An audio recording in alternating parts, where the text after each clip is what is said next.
Xa está en Sanxenxo o segundo grupo de migrantes que acolle este municipio. Trátase dun total de 70 persoas procedentes de Mali. Foron aloxadas no Hotel Baixamar en Areas, o mesmo que acolleu o primeiro grupo hai agora un ano. De tal saudos, a previsión é que permanezan nese hotel ao redor de 2 meses. De contado, imos con todos os datos. Antes, titulares.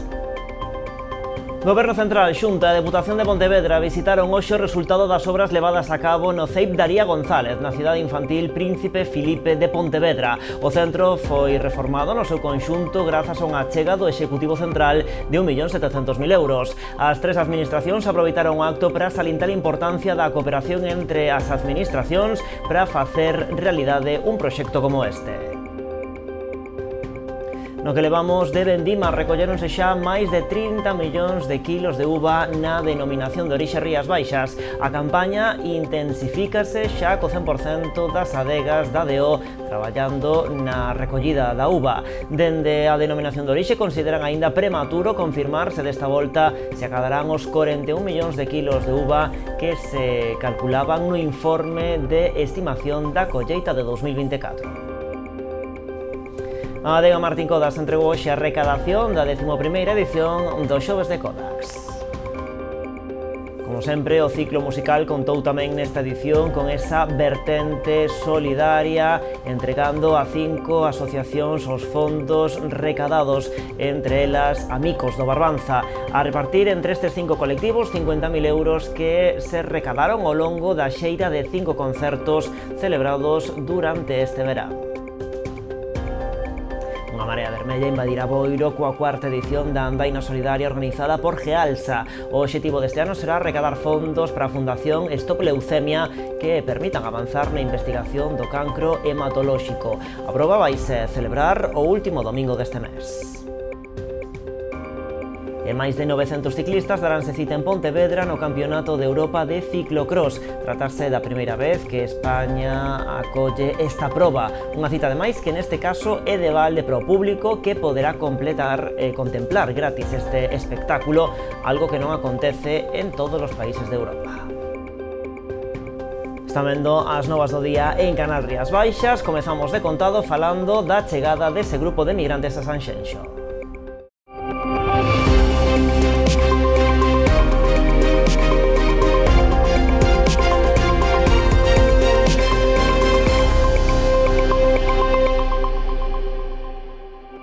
Estámoslo contando, xa están en Sanxenxo o segundo grupo de migrantes que acolle este municipio. Trátase dun total de 70 persoas procedentes de Mali. Chegaron nas últimas horas ao Salnés a bordo de 2 autobuses procedentes de Madrid. Foron aloxados no Hotel Baixamar en Areas. Trátase do mesmo establecemento que o ano pasado xa acollera o primeiro grupos de migrantes procedentes de África.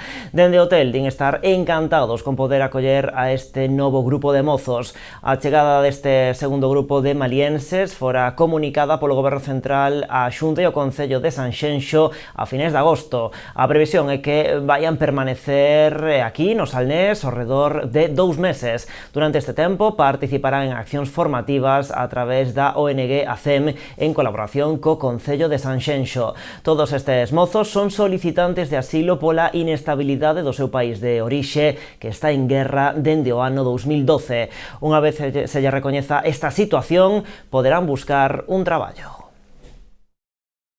O normal é que unha vez que se aprobe ese status e polo tanto pois podan traballar, algúns legitimamente son persoas que non están sometidas a ningún tipo de restricción de mobilidade, polo tanto algúns se quedarán en Sanxenxo, en Galicia, outros marcharán pois ás zonas onde o mercado laboral ofrezca máis posibilidades.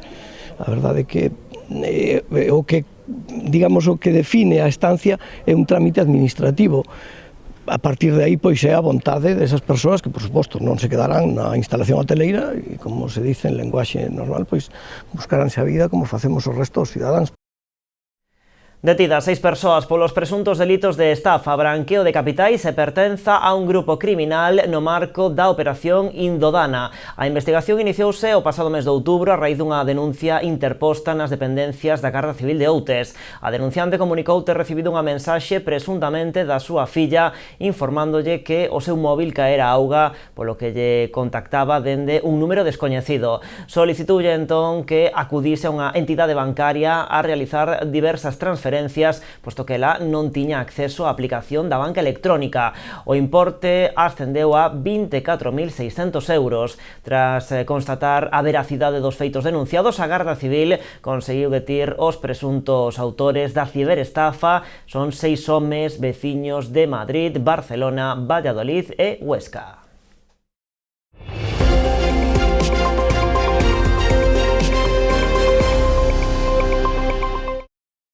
Goberno Central, Xunta e a Deputación de Pontevedra visitaron hoxe o resultado das obras levadas a cabo no CEIP Daría González, na cidade infantil Príncipe Filipe de Pontevedra. O centro foi reformado no seu conxunto grazas a unha achega do Executivo Central de 1.700.000 euros. As tres administracións aproveitaron o acto para salientar a importancia da cooperación entre elas para facer realidade un proxecto como este. A reforma integral do CEIP Daría González na cidade infantil Príncipe Filipe de Pontevedra é un exemplo de cooperación entre Xunta, Deputación e Goberno Central. Así o creen as tres administracións que esta mañá visitaron xuntas o resultado destas obras. Aquí o Goberno de España financiou íntegramente os traballos achegando 1,7 millóns de euros no marco do PIREP, o Plan de Rehabilitación de Edificios Públicos. Poucas veces temos a oportunidade de asistir a un acto dunha obra que atinxe as tres administracións. A Administración do Estado, que é quen financiou íntegramente esta obra, a Administración local, representada pola Deputación, que é quen a xestionou, e a Administración autonómica, que é a que a recibe para, na miña opinión, acabar co que era unha disfuncionalidade que é que un colexio público dependa dunha Diputación ou de calquera outra administración. O subdelegado do Executivo Central en Pontevedra quixo aproveitar tamén para poñer en valor o traballo feito polos que agora están, pero tamén polos que pasaron antes, como a expresidenta provincial Carmela Silva ou a anterior subdelegada Maica Larriba. Recoñecemento á miña antecesora na subdelegación do Goberno, a Maica Larriba, unha verdadeira difusora e impulsora das distintas convocatorias europeas Next Generation EU, que, sin ningunha dúbida, chegaron e siguen chegando á nosa provincia. Cando chegou a primeira convocatoria, a subdelegada do Goberno preocupouse con intensidade de que esta chegara a todos os concellos e a todas as administracións da provincia. Tamén é de xusticia soniñar aquí o empeño da anterior presidenta da Deputación, Carmela Silva, para que este proxecto saíra adiante. Tamén o conselleiro de Educación destacou a boa práctica que supón a colaboración entre administracións para mellorar un servizo fundamental como é a educación. Creo que aquí o máis importante do día de hoxe e o mensaxe, creo que político e social do día de hoxe, pois é a boa práctica que se materializa pois na intervención neste centro. Yo digo porque estamos colaborando, cooperando, tres administracións para mellorar un servicio público fundamental como é o servicio educativo.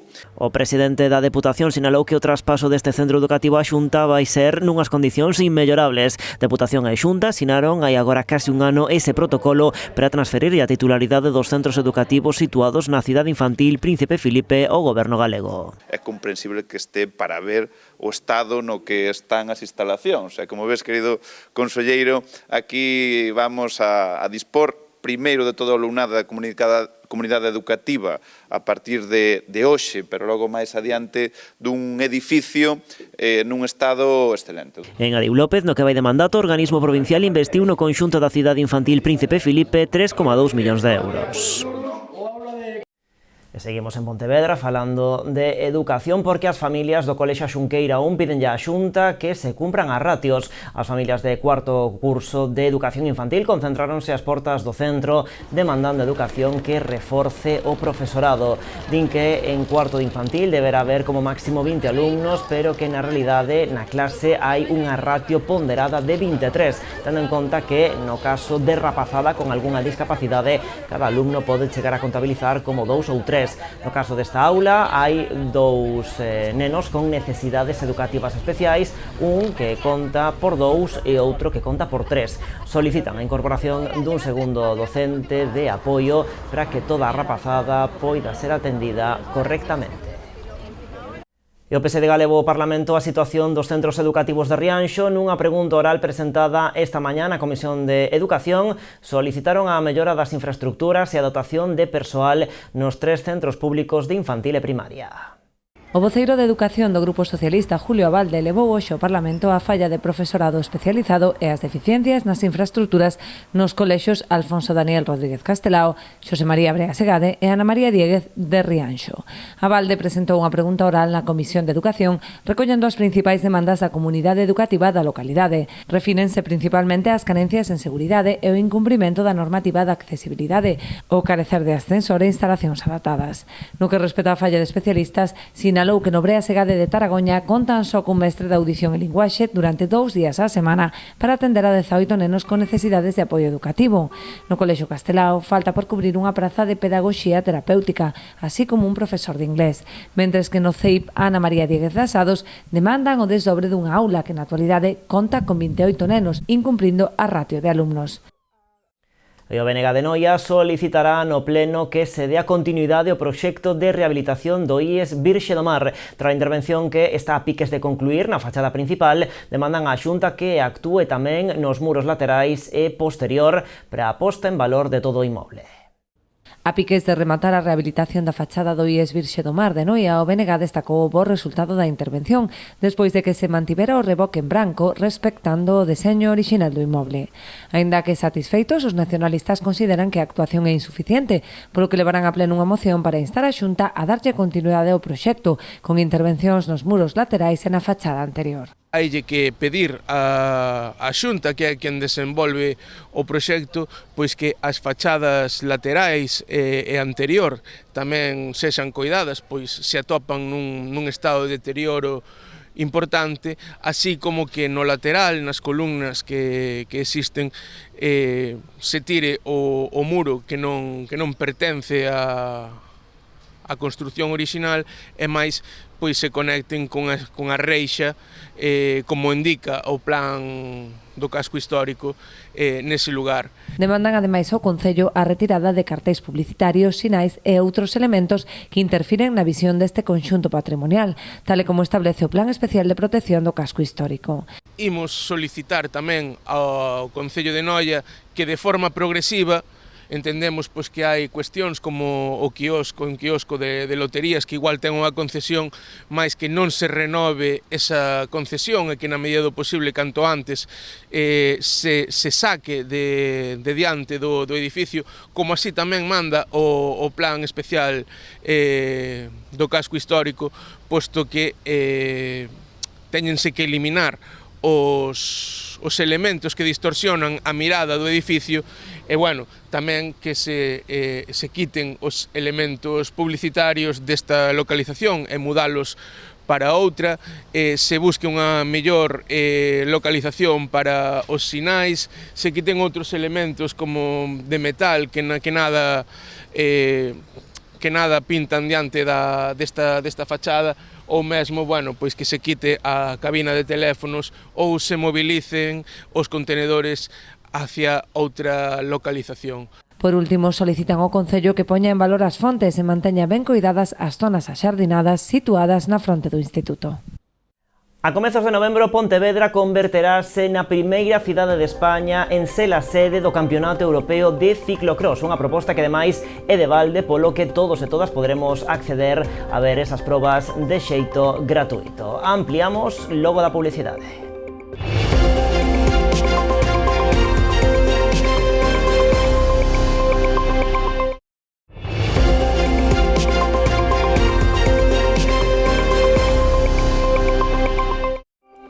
Aquí estamos nas novas en Canal Rías Baixas. O Auditorio de Vilagarcía colleu hoxe unha xornada centrada no proxecto Transformar sobre a produción sostible de moluscos bivalvos. No acto deronse a coñecer os resultados do Índice de Resiliencia do Mexillón e o modelo intern para os bancos de area intermareais desenvolvidos pola Universidade de Vigo. Tamén as conclusións da monitorización de bateas sensorizadas en tempo real implementada por CETMAR. A xornada asistiu tamén o conselleiro do Mar, Alfonso Villares, salientou que este tipo de traballos son imprescindibles para avaliar os cambios que están a acontecer no clima e nos océanos.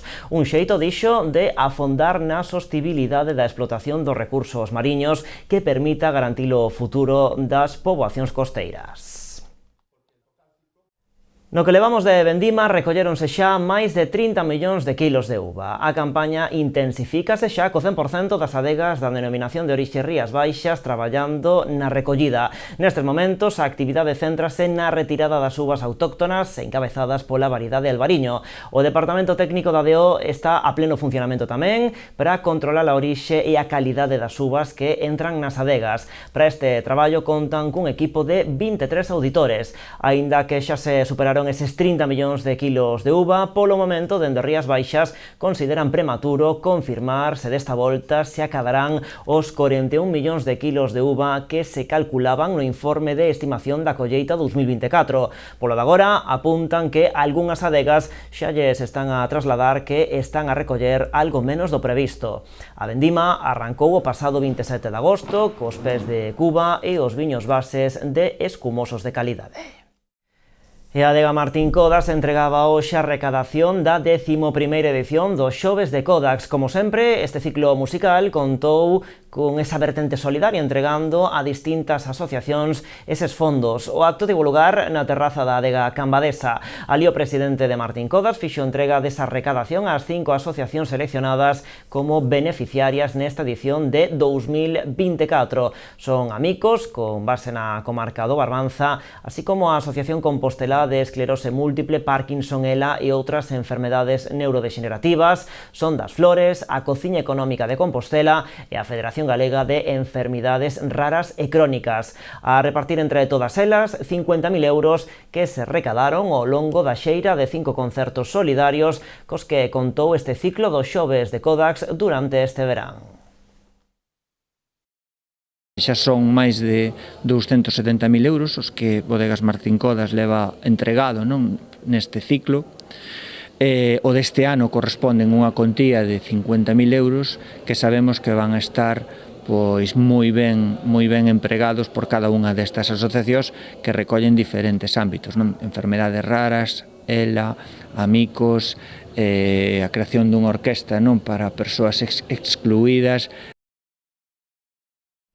Seguimos con propostas solidarias, tamén en clave musical, neste caso coas corais que serán as protagonistas esta fin de semana en Vila García. A cidade acolle o Festival Música de Sempre, unha proposta que vai ter lugar no Auditorio Vilagarcián este sábado ás 8:30 da tarde. A coral Vilagarcía Rosalía de Castro será a anfitrioa dun evento no que se reúnen outras formacións da contorna. Neste festival participarán tamén o grupo folk Añoranza, a coral do Centro Sociocomunitario de Marín, a coral Xuntanza de Meis, a coral Polifónica da Illa e o coro San Sadurniño de Cambados. Unha cita que, como en edicións anteriores, ten esa vertente solidaria, aínda que a entrada de balde dende a organización convidan a facer unha doazón voluntaria a todos os asistentes a favor de Cáritas Arousa.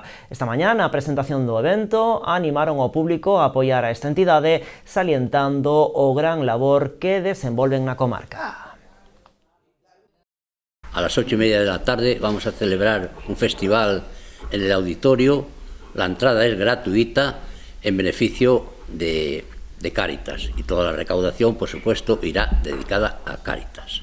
Agradecer a la coral Rosalía de Castro por una vez más contar con Cáritas como beneficiaria de este festival.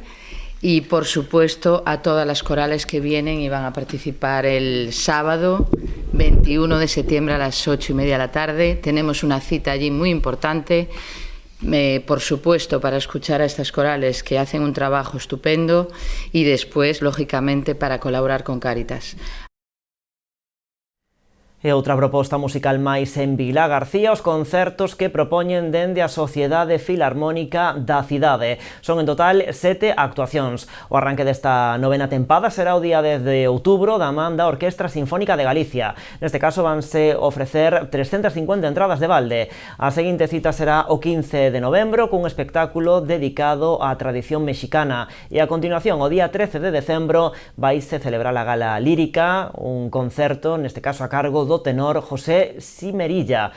A última das propostas terá lugar a finais do mes de abril. O colectivo Vilagarcía salienta o bo momento que está a vivir, consolidado como un referente en toda Galicia. Así, destacan que a asociación conta cunhas 200 persoas inscritas.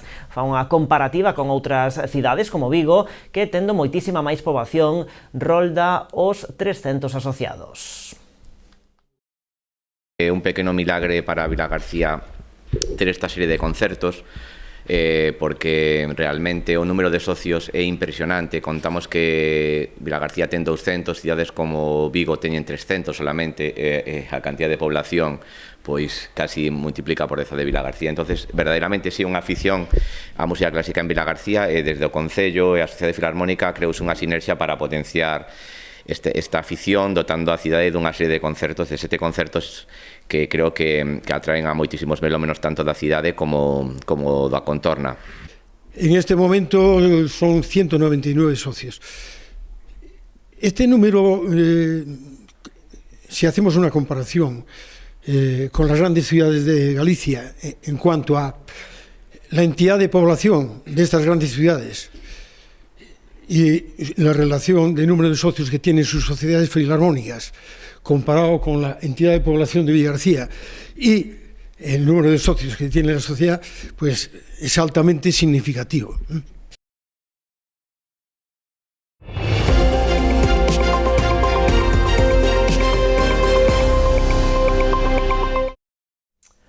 Unha marea vermella invadirá Boiro o último domingo deste mes de setembro coa cuarta edición da Andaina Solidaria organizada por Gealsa. O obxectivo este ano será recadar fondos para a Fundación Stop Leucemia que permitan avanzar na investigación do cancro hematolóxico. O Centro Tecnolóxico de Gealsa foi escenario esta mañá da presentación da cuarta Andaina Solidaria que se celebrará en Boiro o último domingo de setembro, cun percorrido de algo máis de 10 kilómetros. Vai a ser unha cousa moi parecida ao ano pasado, vamos a recorrer unha parte de Boiro, o kilometraxe andamos uns 10 kilómetros, a mellor un peliño máis, pero bueno, non chegamos aos 11 kilómetros, e a verdad que pretendemos que sexa divertido o recorrido, que a xente o pase ben, e é do que se trata, pasalo ben e colaborar con unha entidade como a Stop Leucemia, que facemos hasta agora, todas as edicións que estamos tendo, pues, están sendo para esta asociación. E animar a población de Boiro, animar aos veciños e as veciñas do noso Concello para que o día 29 enchamos a plaza do Concello e as nosas rúas con a andaina, que é unha dificultad, penso que, bueno, media, sinxela. Ademais de Gealsa, como patrocinador principal colaboran na iniciativa varias empresas locais, entre elas Chicolino, Farmacia Cima de Vila, Clínica Dental Rebeca Ozores, Confitería Belén e Recambios Triñanes. Son moi importantes tamén as iniciativas que move o Club Barbantia, o apoio das grandes empresas que tamén nos chaman a nós, que somos todos un pouco máis pequenos, pero entre todos damoslle importancia e conseguimos colaborar con estas entidades sin ánimo de lucro para xente que o necesita tanto. Os fondos recadados a través da inscripción destinaránse íntegramente á Fundación Stop Leucemia para que investigadores como Carlos Pérez poidan avanzar na loita contra o cancro hematolóxico. Os fondos da Fundación Stop Leucemia e con iniciativas como esta andaina, pois podo traballar e investigar dende a nosa terra, dende Galicia, e agradecer especialmente a todos os comercios colaboradores e tamén a Gealsa e a Margarita Hermo por iniciativas como esta que fan que poidamos investigar e xerar produtos de calidade que impactan sobre a sanidade, sobre a investigación de Galicia, onde mediante a aplicación da inteligencia artificial queremos mellorar tanto o diagnóstico como o tratamento das enfermedades hematolóxicas. Que eses cartos teñen un destiño, que é ese grupo que está en Santiago, que é o noso grupo de referencia hospitalario. O sea, que eles están traballando de alguna forma para que nas nosas familias, se alguén ten unha enfermedade deste tipo, poida ter os mellores cuidados e poida ter unha esperanza de vida, que ao final é o que queremos todos, seguir vivindo. Os interesados en colaborar poden facer a súa inscripción a través da web de M Sports ou presencialmente na tenda de Gealsa instalada no Bodión. O xoves e o venres da próxima semana tamén poderán facelo nas oficinas da compañía en Boiro. E xa están abertas as inscricións para participar na Carreira Popular Santa Uxía, que se celebrará o sábado 28 en Ribeira. A organización agarda superar os 500 participantes nesta 25ª edición, que será ademais un memorial en lembranza de Manuel Ruiz. Máis de 500 persoas participarán na Carreira Popular Santa Uxía, que se celebra o sábado 28 de setembro con saída e meta no Malecón de Ribeira. O percorrido será de 10 km para as categorías dende sub-10 a máster, mentres que os pequenos realizarán probas máis curtas en función da idade. As probas vanse empezar inicianse a partir das 5 da tarde. Contamos con 15 categorías, desde nenos e menores de 6 anos, ata a Máster 4, que é nados antes do 1964, e tamén temos a categoría Zapatilla Inclusiva, que é para persoas con diversidade funcional. Temos desde a carreira as probas principais, que son de 10 km, que son desde a categoría Sub-18 ata a Máster 4, que terá a saída desde o mercado municipal, chegará aquí a Esplanada, fará aquí o xiro, seguirá Malecón, García Ballón, Carolinas e despois o Paseo de Coroso ata chegar á Náutica, aí onde fará o xiro e fará o recorrido outra vez de volta ata aquí, que todas as probas e todas as carreiras finalizarán aquí na meta. Por iniciativa da Asociación de Veciños de Carreira, a proba converterase tamén neste ano nun memorial a Manuel Ruiz, técnico municipal de deportes falecido pasado ano, que foi un dos principais impulsores desta carreira que cumpre xa 25 anos. Un pouco a idea de solicitarmos desde a Asociación de Veciños, que se fixo unha proposta diante da directiva, foi aprobada por unanimidade, porque sabemos o que era traballar con Miguel. Levamos algúns, xa desde a época de Miñoteiras, 20 e pico anos colaborando na organización con Miguel e con Javi, que é o seu digno sucesor. Tanto Javi como ahora Fran van a seguir mantendo ese relevo e o van a facer pois igual de ben, porque as bases están marcadas, a forma de traballar está marcada, simplemente temos que seguir un pouco ese camiño que xa está andado. Os interesados en inscribirse poden facelo ata o próximo mércores en msports.es ou na web carreirasgalegas.com. A proba forma parte dos circuitos de carreiras populares da Deputación da Coruña e da Mancomunidade Barbanza-Arousa. E máis de 900 ciclistas de 24 seleccións daránse cita en Pontevedra no Campeonato de España de Ciclocross. Vaise celebrar na contorna da Illa das Esculturas entre o 1 e o 3 de novembro. Esta foi a posta de longo deste evento, esta que están a ver esta mañá na Praza da Peregrina. Trátase da primeira vez que España acolle esta proba. Unha cita, ademais, que neste caso é de balde pro público, que poderá contemplar gratis este espectáculo, algo que non acontece en todos os países de Europa. Ademais de presencialo en directo, o público tamén poderá seguir as probas noutros puntos da cidade a través de pantallas. En toda Europa se cobra por entrar nesta competición e cantidades importantes. Nos agardamos que veña moitísima máis xente. Non vamos a cobrar absolutamente nada, porque é a primeira vez que facemos un campeonato de Europa e, polo tanto, queremos que a Xunqueira, a Illa da Xunqueira, a Illa das Esculturas e o río Lérez este cheo de xente para ver un espectáculo excepcional, non? Pois así rematamos, máis en canalriasbaixas.com e tamén nas nosas redes sociais. Como sempre, graciñas por estaren aí.